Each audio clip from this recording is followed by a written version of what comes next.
E ngā mana, e ngā reo, e ngā iwi, e rau rangatira mā, nau mai, haere mai, piki mai. Let's start our hui off today with a wee karakia, ka inoi tātou. Whakataka te hau ki te uru, whakataka te hau ki te tonga. Kia mā kina kina ki uta, kia mā taratara ki tai. E hi ake ana te atakura, he tio, he hoka, he hauhu, tihei mauri ora. Kia ora hui hui mai tātou katoa. Welcome to our webinar today where we ask what's the difference between value and values and what it means in different organisations. Ko Amandari toku ingoa, he mahi ana au hei mātanga mā tāmua ki BERL. I'm Amanda and I'm a principal consultant here at BERL in Te Whanganui Atara in Wellington. Te mea tuatahi, just a little Zoom housekeeping first. We'll be using both the chat and the Q&A functions today. I would like to encourage you to use the Q&A to ask questions of our panelists and to look at questions that other people are asking. If you're interested in the answer to a question, hit like, and that'll help us prioritise when we come to the Q&A portion of our time together.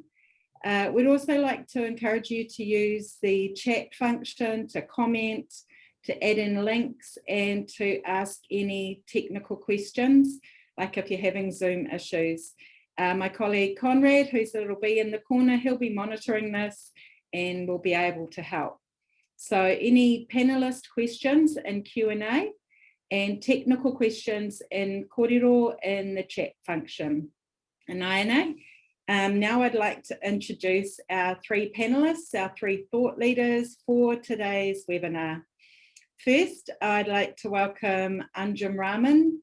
Anjum is the project lead for Inclusive Aotearoa Collective Tāhono, an organising and working group creating a stronger sense of belonging through connections and collaboration. She's a chartered accountant with over 25 years of experience, working in a range of entities in the commercial, farming and not-for-profit sectors. She's also had many volunteer roles within the community, being a founding member of the Islamic Women's Council of New Zealand and Shama Ethnic Women's Trust. And she's on many international committees dealing with violent extremist content online. Atamare, kia ora, Anjum. Next, kanui te mihi ki a koe, Jason Meka. Dr. Jason Meka is Tūhoi, Ngāti Awa, Whakatohia, and Ngāti Kahanunu on his mother's side, and French and Scottish on his dad's side. He's a senior lecturer at Massey University's School of Management and a director of Te Au Rangahau Massey Business School's Māori Business Research Centre. So Jason's current research includes Māori agribusiness, Māori marine economy, Indigenous tourism, kaumātua entrepreneurship, genomic research of taonga species, Indigenous trade, and a Māori theory of value. Bro, you're an overachiever. All with a focus on the Māori economy, enterprise and innovation. Kia ora, Jason. And finally, a warm welcome to Jo Cribb. Jo was the previous Chief Executive of the Ministry for Women and was formerly the Deputy Children's Commissioner and leader of the Commissioner's Expert Advisory Group on solutions to child poverty. She's an experienced consultant, regularly facilitating strategy sessions with leadership teams, coaching emerging leaders, and leading substantial policy, strategy, and gender projects. Jo is a director on a number of boards, including the New Zealand Media Council, Royal New Zealand Navy Leadership Board, Literacy Aotearoa, and Core Education Limited. Her doctorate in public policy investigated the contracting relationships between governments and NGOs. Kia ora, Jo. So let's get into the chunky stuff. Value is one of those words like sustainability, where there is as many definitions as there are people to define it. So Anjum, as a chartered accountant and someone with a long history of volunteering in the community sector, what have you noticed about what value means for different organisations? Kia ora everyone, no mai haere mai, tēnei pou. I'd just like to begin by acknowledging mana whenua and where we are, that's Ngāti Wairiri, Ngāti Mahunga and Ngāti Hawa. And because we're in the Waikato, I'll acknowledge the Kingitanga and King Tuheitia.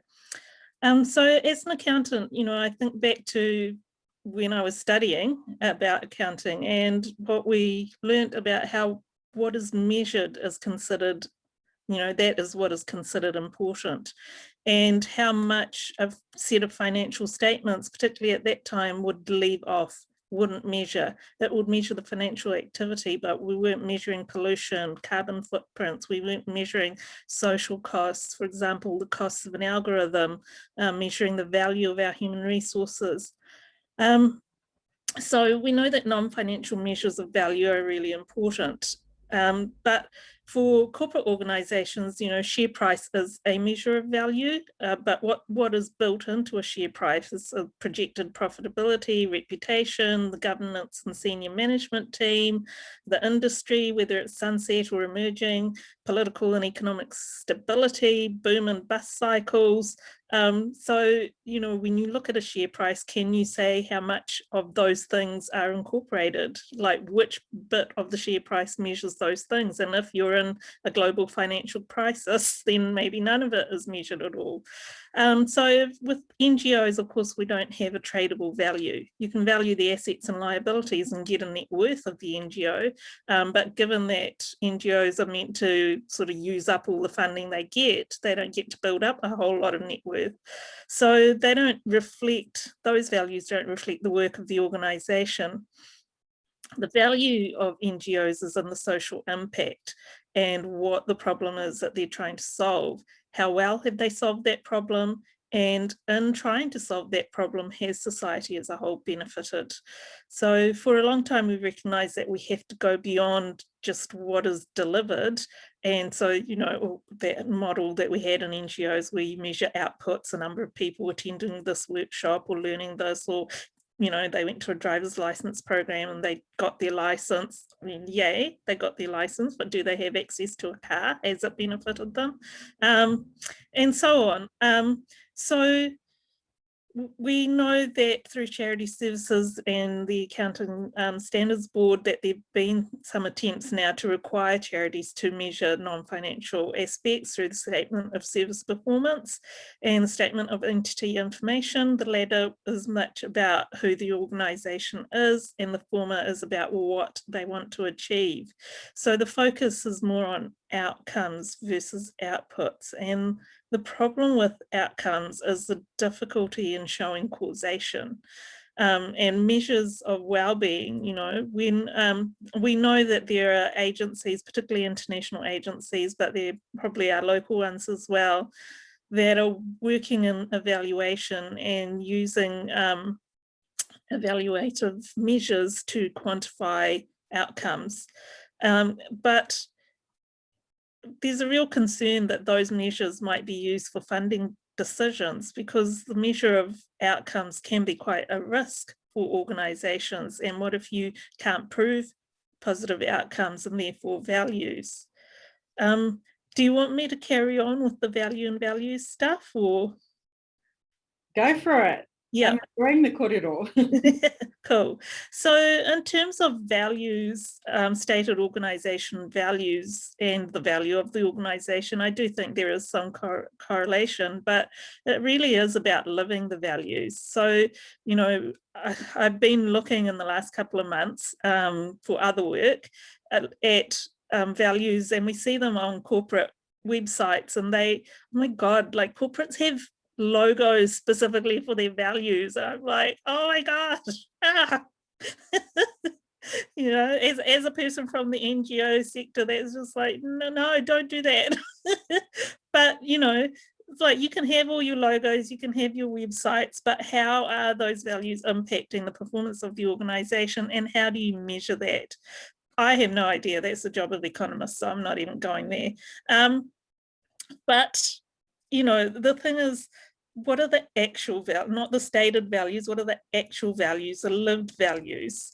And, you know, where do they start? And for me, values have to start from the grassroots. It needs to be a joint decision and a joint agreement between all of those within the organisation. And it doesn't hurt to ask some of your stakeholders as well around what values are important to them. And that's difficult for large organisations, you know, when you've got a staff of 500 to try and get to some agreement around what our values should be. But I think it's not impossible. The next thing is, where are they drawn from? And so, you know, Te Tiriti Maori culture gives us a whole range of values. What other cultures do you have available in your organisation as a resource to input into those values? And are there new ways of thinking that you could embrace? And how much are you willing to challenge your stated norms and traditions, the cultural norms around you? So once you develop them, the next important thing for me is that they have to be action from the CE and the governance, right? They have to be shown in the behavior and the decisions and the expectations. They need to be visible. And so and for me also, they have to be authentic, right? You don't be manipulative. You've got to, if those are your values, you've got to show that you live them.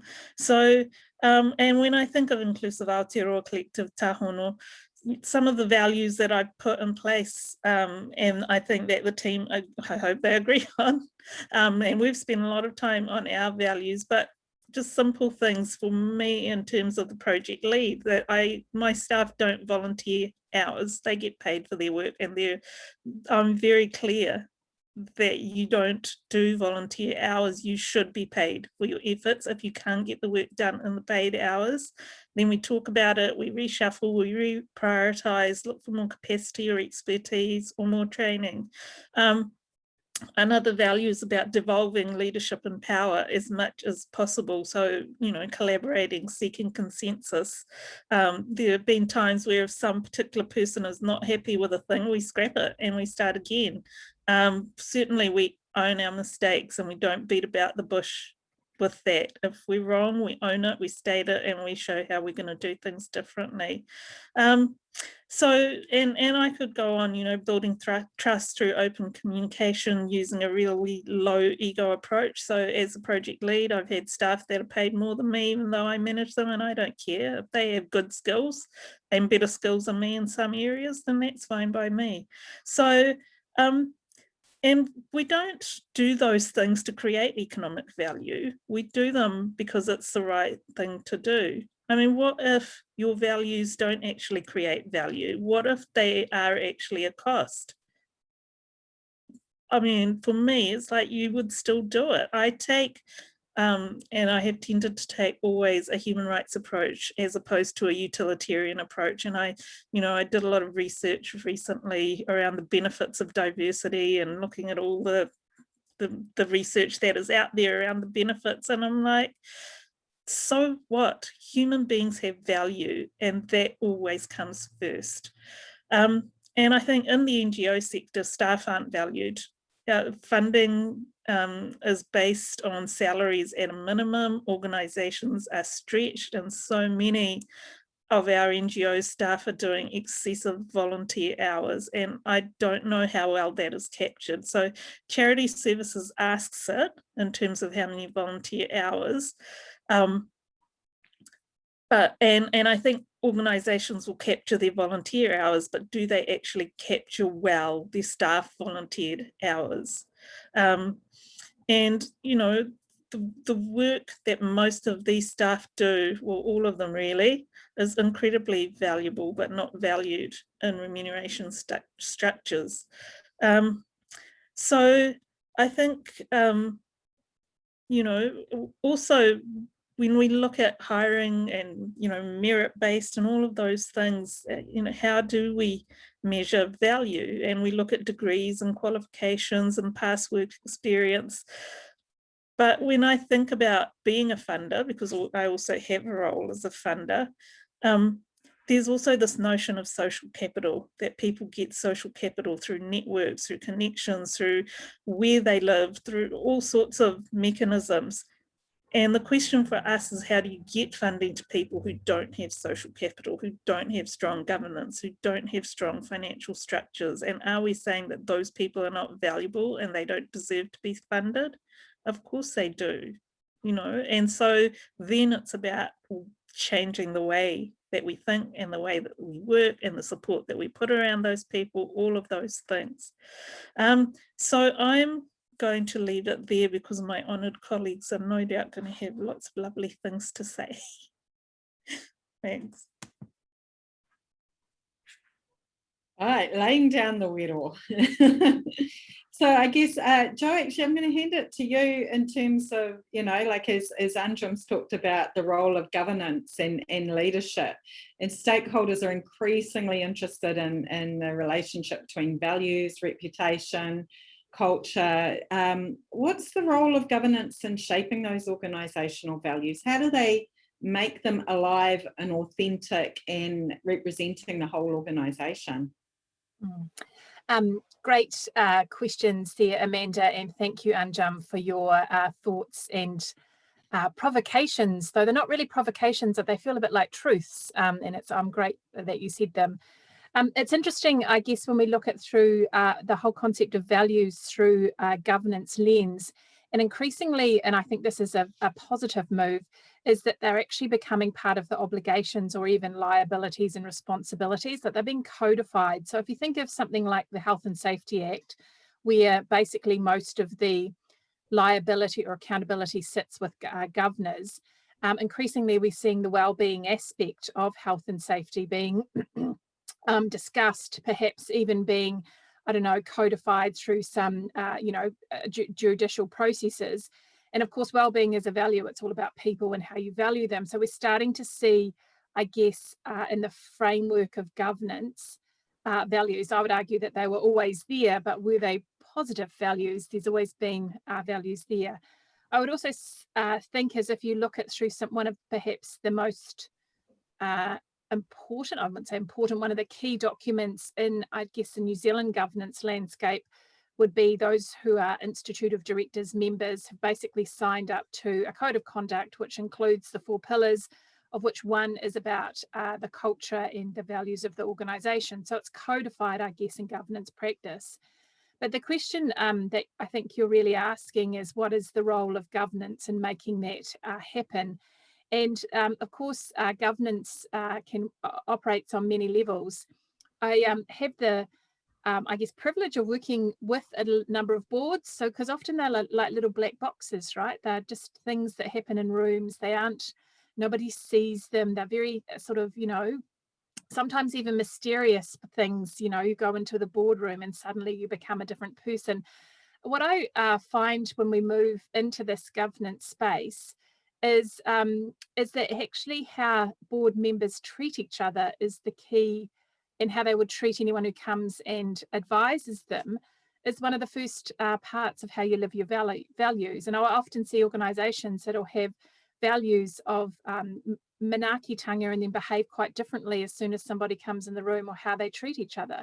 So I think there's just this one piece about just role modelling at the very most human nature that we all probably forget about. And then it's about the incentives and the policies and the structures or the governance levers that governance have. One of the main things you do as a governance board is appoint a chief executive, and a chief executive will, one of the first questions you would ask is, does the person we're considering appointing or even signalling to the market, this is what we believe and this is what we want to achieve, and appointing that person accordingly, not only to the skills and capabilities of their leadership, but also to the values of their leadership as well. And again, I don't think that's something we actually think about. We kind of do it, like we often ask the question, is that a person a good fit? So maybe we are having a values conversation, but often it isn't happening very overtly. And then often we can say we have values and then put in performance measures that are the same. And we've seen that of boards that want to do social good and create strong communities, and then they drive an incredibly hard profit margin, which often then or don't pay the living wage. Do you know? So there's an incongruency. Is that a word? Felt quite big getting that out, between actual what the stated values are and then the actual policies or the measures or the incentives that are put in the organisation. So for me, the values are how an organisation espouses its behaviour.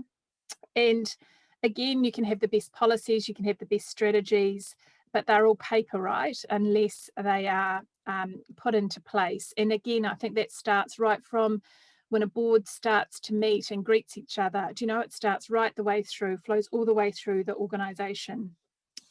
And how, if you think particularly in all the different sectors, I don't think it's any different. There will be values there already, whether they are there will be values operating, whether they are consistent around a board table, whether they're consistent with the espoused values, is all something to be determined. But what I would just like to do in the spirit of Anjum is to just maybe question the question you asked me, which was started with a prompt: stakeholders are increasingly interested in the relationship between values, reputation, and culture. I think I would like to say that I wished stakeholders and shareholders were more interested. I don't know actually if they are. Maybe we would like them to be. And I think about it, and I'll think it through my kind of own behaviour. So if we found out, say if I found out that my bank had invested a small amount of money perhaps in extractive mining, or was part of this military production, would I actually be bothered of the hassle of changing? Like, there's a mortgage involved, there's all sorts of things. Would I go through all that to fulfill with an organisation that if it was put in my face that organisation wasn't living my personal values? And I just wondered if we actually would, then I would have to go and research every other bank to make sure that they weren't behaving in a similar kind of way. Would we do that? I just think I've used the example of banks, but many of you also be familiar with the work that World Vision has released just recently, which said even the sugar that we put in our coffee itself, and a lot of our clothing are the products of supply chains of modern slavery, and they can start to pin some of these back. Would we then stop wearing the sneakers or stop wearing the t-shirt? Like, I just think I think it's something that perhaps we aren't as active, and we could be far more powerful as a collective if we did. But also I think it's another issue. There will be some of us who can afford to behave like this, and there'll be many of us who can't. So I have no answers to those questions, but thank you for asking the question in this way, because it really did get me thinking about, it's good to start with yourself, right? Would I, and how would I? And it's all well and good to have values, but are we going to stand up for them? So I have no answers, Amanda, but I welcome a discussion and feedback from everybody. Kia ora, Jo. I have some agreement with you there in terms of I was previously on the board of Trade Aid, and I noticed that in terms of the market of people who are buying those trade aid products, they are people with a certain income flexibility. So it's not, and they can afford to choose to live those values in that particular way. So yeah, there's definitely some good kōrero around there. So Jason, I just want to come to you in terms of the mahi that you've been doing around indigeneity and entrepreneurship, and particularly looking around Māori entities. What do you think the relationship is between organisational kaupapa and value? Like, and how does that differ across organisations you've looked at? Kia ora, Amanda. Kia ora tātou. just really want to mihi to the panel here. Just listening to your kōrero, it's beautiful kōrero, and really appreciate the opportunity to contribute, Amanda. Nā mihi nui ki a koe mō tō karakia ki a tātou i te timatana o tēnei hui huina, nō reira ka nui te mihi ki a tātou. For me, I just really want to jump into all of the kōreros that I've just heard, and I think we'll get there. But in terms of, I guess, this idea, when you mentioned this idea of value and what's the difference between value and values, I thought, oh my goodness, that's one of our kaupapa, that's one of our research projects.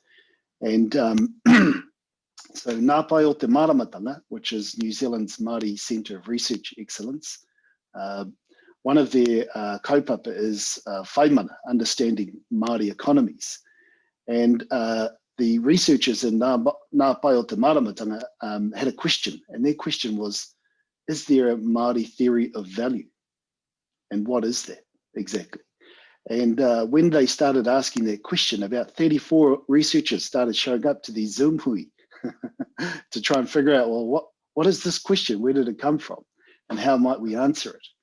And after a while, the hui got smaller and smaller until there was just 3 of us. And that was Kitty Dell, Jamie Newth, and myself. And so together we had the opportunity to look at this idea of a Māori theory of value. So, well, there's 2 ways of looking at that question. One is from a sort of an economist point of view, I guess, and then there's the sort of management point of view, which is where we come from. And so we gave Jamie, here's all the economics textbooks, please read those and give us a sort of a snapshot of from Adam Smith to the modern day economists, what this theory of value is, and then we'll do the Māori kaupapa Māori stuff, Jamie. But anyway, what we arrived at is, I guess, those questions of what is value and what are Māori values. And for us, I mean, for me, my interest in terms of Māori entrepreneurship and studying Māori entrepreneurship, wherever it happens, and it happens everywhere. And that's why that big long list of projects you read out, Amanda, you know, agribusiness, tourism, kaumātua into entrepreneurship, genomic research and all sorts of science. There's Māori entrepreneurship in there as well. So it's everywhere. So my interest is understanding, well, how do these Māori entrepreneurs and the firms they establish balance cultural and commercial imperatives? And what principles, what values do they use to be able to sort of work their way through that? And some of those, and I'm still searching, and that's really the focus of this theory of value research project. For me, it comes down to things like when Māori enterprises, Māori entrepreneurs are thinking, well, what's important to me? Well, you know, whānau, so family, the environment, you know, te taiao. So I want to be a good kaitiaki. I want to look after the environment. I want to look after my whānau, my hapu, my iwi, my hapori, my community, and serve them, but also want to make money. I want to be a successful entrepreneur and start a successful firm. So how do they do that? How do they balance that sort of commercial or wealth generation imperative with that sort of cultural dimension, which says, you know, how do I create well-being for me, my whānau, and papatuanuku from this activity? And so we've just put together a bit of a theory of what that might be.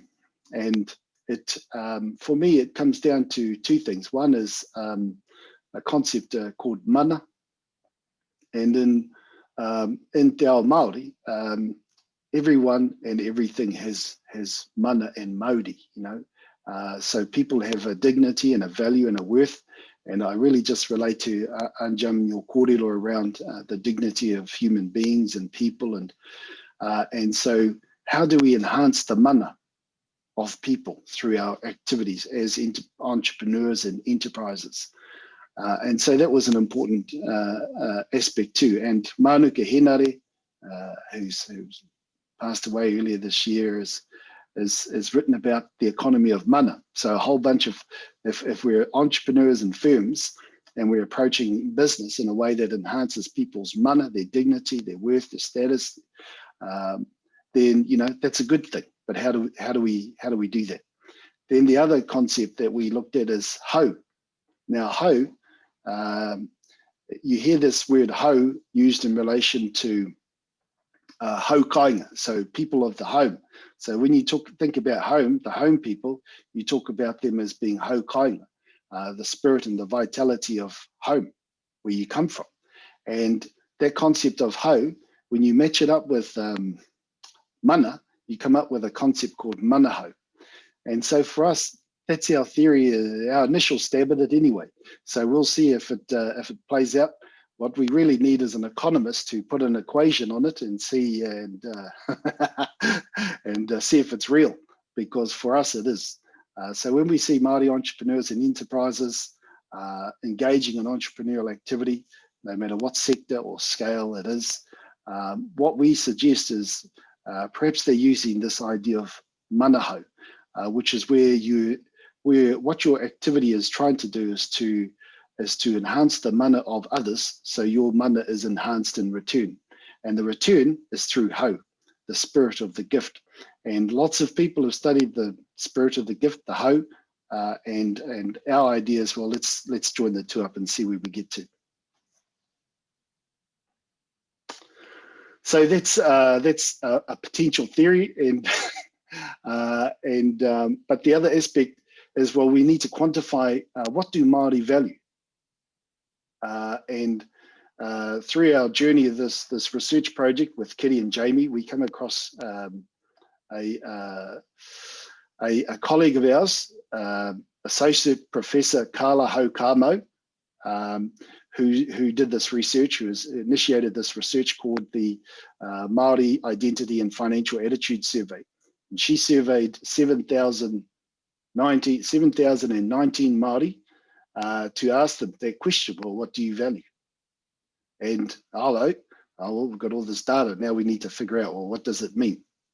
And we did it again. So another 4,000 Māori decided to fill out a 340 questionnaire. So we appreciate their aroha, lots of aroha in that questionnaire. And so we've got all this data. And so we're in a position now to sort of say, well, what do Māori value? And they value identity as Māori, but they also value te reo. They value political, sort of efforts for Māori to be self-determining tangata whenua in Aotearoa these days, but to participate in all that we have to offer. So we have that as well to draw on. But just coming down to the firm, when I talk to people, well, what does a mana enhancing Māori enterprise, a sort of a business that is practicing these Māori values? And I give, there's two examples I'll share. One is Te Wānanga o Raukawa, just down the road from where I am in Palmerston North at Otaki.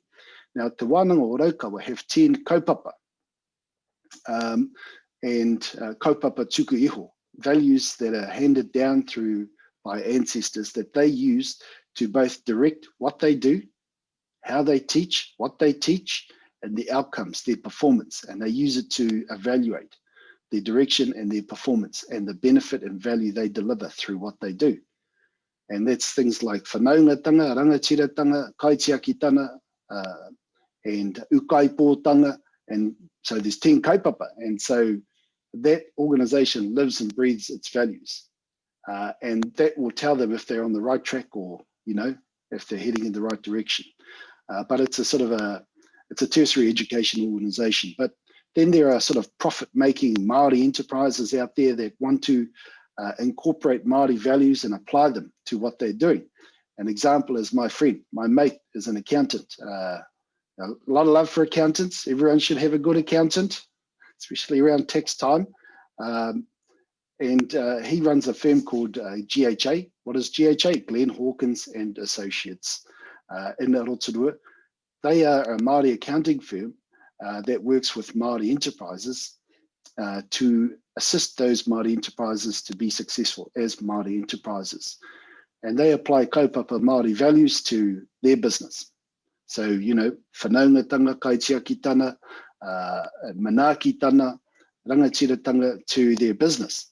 And what they're trying to do is to ensure that they're providing services in a culturally appropriate, effective, authentic way that is really matching, well, who is our client base? It's our whānau, basically. And so that, what does that mean in practice? Well, it means if you're a consultant, one of the opportunities we had is one assignment when I was working for my mate. We went out and we had a kōrero with this organization, and the whole kōrero was in te reo Māori, and I thought, man, this is pretty awesome, to be a consultant and to engage with a client in te reo Māori, tikanga Māori, and to be, part of that was just fabulous. But I think the third example is that kaupapa Māori values, and what Māori value is not just for Māori enterprises. There's non-Māori, mainstream Pākehā organizations really embracing te ao Māori, Māori values and what Māori value. And just take in New Zealand, for instance, you get on a plane these days, what are you going to hear? Oh, kia ora. And then when you get off, oh, mā te wā.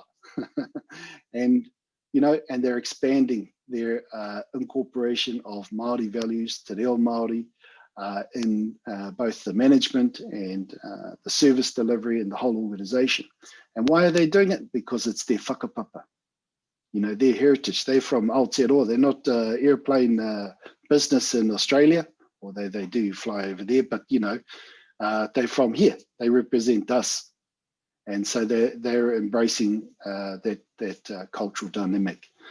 So there's room for everybody in te ao Māori. Kia ora, that's enough from me. Kia ora, Jason. So one of the things that's come up in all three of these webinars that we've done now on this theme is, and you've all mentioned it, is that thing around starting with people, values start here with us and then kind of ripple out and back. It's almost like a form of I don't know, value breathing, that you lived them and then they manifested, or in your whānau, your community, your organisations, and then you reflect them and back again. So I'm wondering, like, given as well, Anjum, you've talked about like the joint agreement, like what are the lived values of an organisation versus their kind of espoused values. What advice do you have, or like what's a kind of tip for organisations who really want to start looking authentically around how they harness these individual and collective values to make them more kind of lived, make them more real, so that they are valuing their values? So for me, the first question to ask yourself always is why? Why are we doing this? And how I came to that is last year we had a series of conversations. So when I started this project, I was really keen to have the organisation develop as a te tiriti partnership organisation. So I went around and talked to various people about it and ended up with some conversations with Te Huia Bill Hamilton, who gave us a lot of guidance, an amazing person. And he kept pushing me on that, and like, why do you want to be a treaty partnership organisation? So I gave him my why. So okay, that's your why. Why does the organisation want to be? What are your reasons? And really, when you start thinking about the why do we need values? What are we going to use them for? How, all of those, questioning some fundamentals about the why, is then you start to then think about, okay, this is a how, this is a which values. Because if you don't have the why right, I don't think you get the values right. And so I think, to me, that is a really good starting point. And secondly, giving people the space and time to talk about it and think about it. And I know organisations can be pretty lean and it's hard to find that time, but it's worthwhile, I think, in the long term. And also those kōrero, they really bind people together as well. Just having the conversation can bind people together, can develop shared understandings. So that's important. And then the third thing I'd say is talk about them. So you have your values, you talk about them as you're making decisions or having discussions, or when you're seeing things, and reminding people, actually, that's not going to work because our stated value is this. If you're not regularly talking about them, then it's really a lot harder to be living them.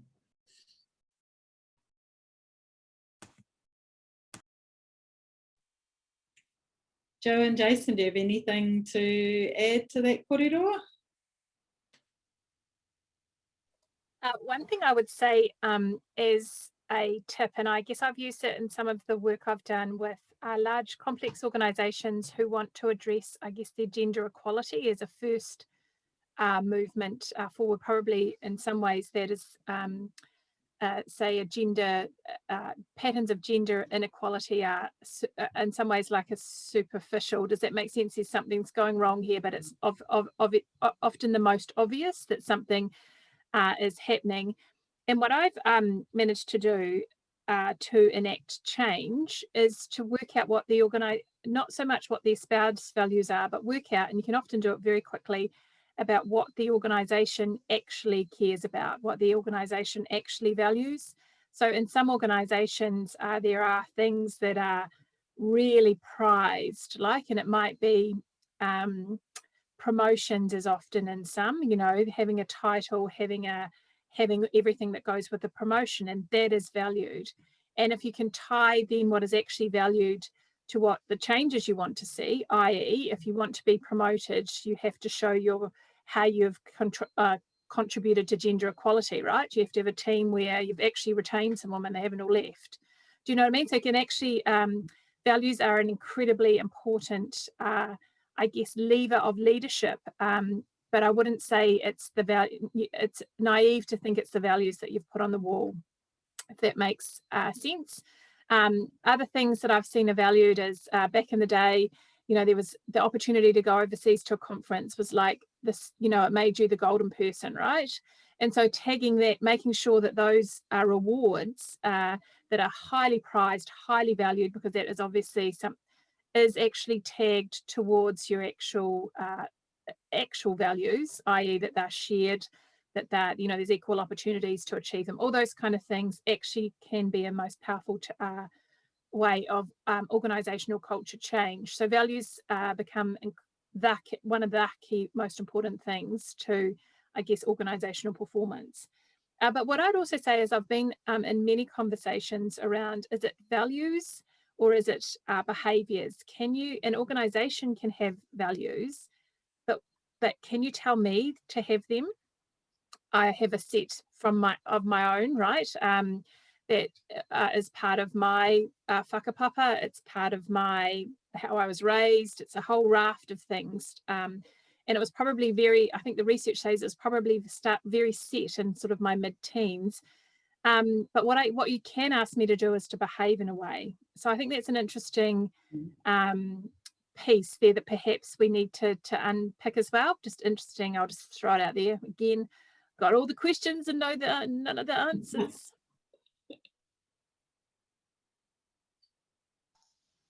Kia ora. I think I'm with you. I think one of the ways in which to establish the values of the organisation is to have a wānanga, and a wānanga is basically a discussion about what they should be and what they look like, and what kind of behaviours are accepted and expected, and as part of those values. So when we're living our values, what does that look like in terms of behaviours, Jo? You know, to come to your point.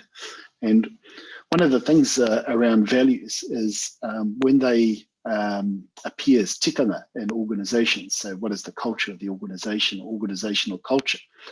One of the things to look at is to look at, well, what do we do when things go wrong? And when, you know, when an employment relationship starts to fail, and you know, there's a bit of tension between an employee and a boss, how do we resolve that in a way that adheres to our values and to our tikanga? How do we display manaakitanga when we're not happy with one another? How do we display kaitiakitanga when when things are difficult, times are hard? We've got to make some tough choices. And there's some Māori organisations that, and it becomes even tougher when you're related to the person that you're having to manage, who is you're not too happy with, or there's a bit of unhappiness. And for instance, in iwi organisations where the CEO is Māori, maybe whakapapa to the iwi, most likely, and they're related to all of their employees. Those values, and what you do affects the whānau that you're related to, and their whānau, which constitutes the iwi. So there's also all of that dynamic to play out. And you can have a mana enhancing conversation about poor performance and what to do about it, provided you understand, well, what that is and how do we do that. And you agree that this is the tikanga, this is the process. Yes, we have a legal obligation to behave fairly and properly towards one another, but how do we do that in this organisation? That's a conversation that you need to discuss as a wānanga. We have to agree on what that is. And some organisations have been through those sorts of difficulties and come out with a tikanga that says, well, this is how we're going to have a kōrero about how these tikanga are applied in situations where we're a little bit uncomfortable. And some have been through that. And so the question is, well, what is our tikanga policy as an organisation? What are our values and how do we apply them? Not just when someone new starts in the organisation and we want them to welcome them properly and have a pōhiri. Oh yeah, that's nice. But what about after the next day? What's the tikanga that we invoke to really care for people and develop them to their full potential and support them when they're things are not going so well? And that's the tikanga policy that I'm talking about. And Jared Ha, I used to be at Massey, he's at AUT these days, must be good at AUT. Now, Jared Ha has studied mainstream organisations, and he's found that when these organisations really show a value and appreciation for te ao Māori values, Māori language and Māori people and Māori institutions and Māori aspirations, what happens? People respond very well. The Māori employees in those organisations feel good about their job. They want to come to work. They want to work hard and contribute to the well-being of the organisation and the people that it serves.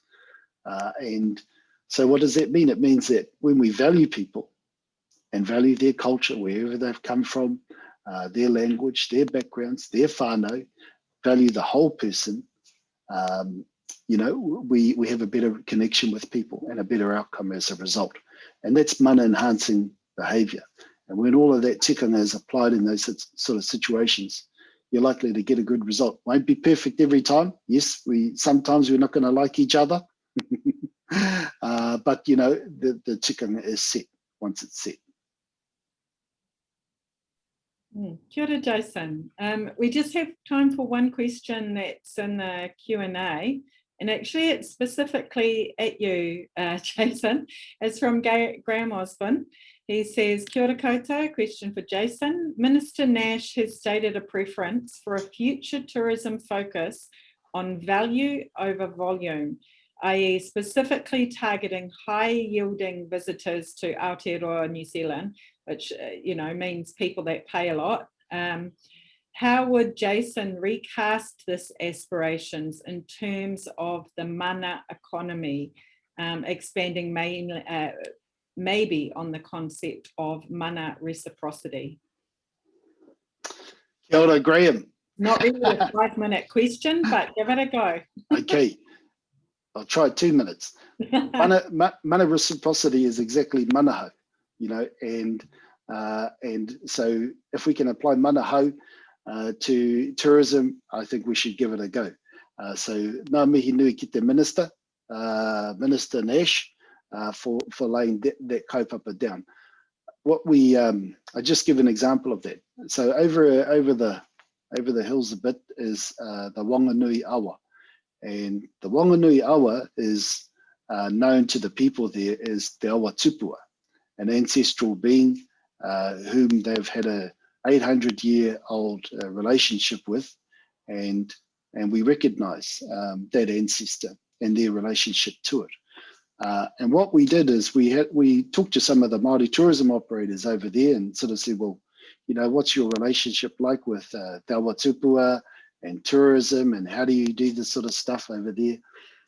And what they sort of said, well, for us, you know, it's not all about the numbers. It's not all about, you know, having more tourists come down the river on their canoes and making more money and sort of maximizing that sort of thing. It's more about what kind of relationship do we want to have with our ancestor, and what can our ancestor cope with, and what kind of business and kind of life do we want to have as Māori tourism operators on the awa. And the conclusion we came to is that, okay, what they're talking about is a different thought about what growth looks like and where the growth limit is. And it seems to be different to what the rest of the industry thinks ought to be the limit. Because if we're thinking about, well, what can Te Awa Tupua cope with? Well, you know, other operators might say, well, it's here. And then, you know, tangata whenua might be saying, well, nah, it's about here.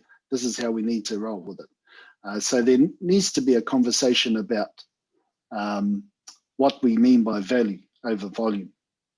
Where are the limits? What is the capacity that is acceptable to everyone who's working in the industry and tourism? And let's work to that. And let's think about what the Papatua Nuku and Te Awa Tupua, our ancestors, what's best for them. Because what's best for them, good for us too. And they're working on that idea over there at Te Awa Tupua, at Wanganui, and the people there. We just wrote a paper about it, and it's free. You can access it, download it for free. So please cite it. So yeah, you know, have a look at it and cite it like crazy. It's all good. Kia ora, it's me.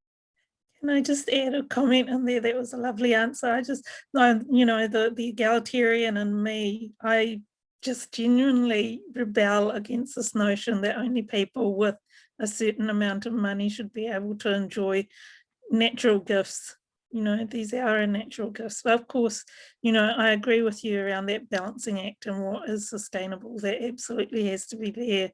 And so then it does go back to that issue of values. Are we just solely about profits? Are we about allowing people to have the experience? Are we about allowing them to learn about another culture or country and growing them as well through that process? So yeah, again, it's about thinking about tourism and what it means. And yes, we do need money to pay for all the things that we want to have, but I think we need to think beyond that as well.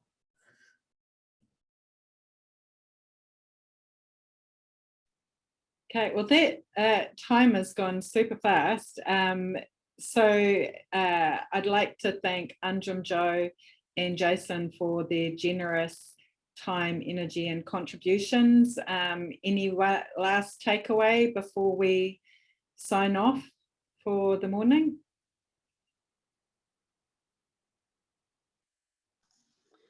No, it's been a pleasure.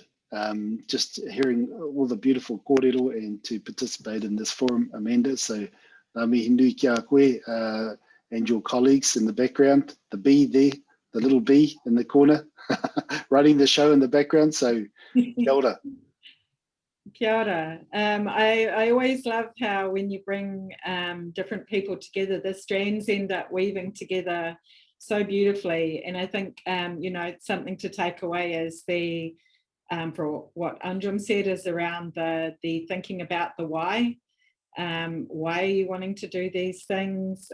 Considering how your values represent the people in the organisation, Joe, and how then you bring them on a journey and make sure that these values are inclusive and you're checking in on them on the regular, like how do you actually express them? And Jason, totally tautoko, like your values, your tikanga, it's like when things go wrong, that is when you see what your values actually live by, not when they're on the website or your job description or nice pictures on the wall. But really, really value all of your contributions today. It's been such a wonderful kōrero, very thoughtful. And thank you all for all the attendees. Just want to say the webinar is part of our pro bono series on value and values. We've got a podcast with Ronji Tanielu and a website article with Mark Pascal coming up. The rest of the series can be found on the BERL website under our pro bono, and the webinar will be loaded to the website and to YouTube, so you can watch it again or share it with others that might be interested. It'll be publicly available. Nō reira, that's all for now. He karakia whakamutunga, just a wee karakia to finish. Unuhia, unuhia, te pau, kia wātia, ai ka rua wātia. Tuturu whakamaua kia tīna, hui e, tā iki e. So tēnā koutou, tēnā koutou, tēnā koutou katoa. Thank you all again for a wonderful morning, very appreciative. Ka kite, haere rā. Thank you. Bye. Kia ora.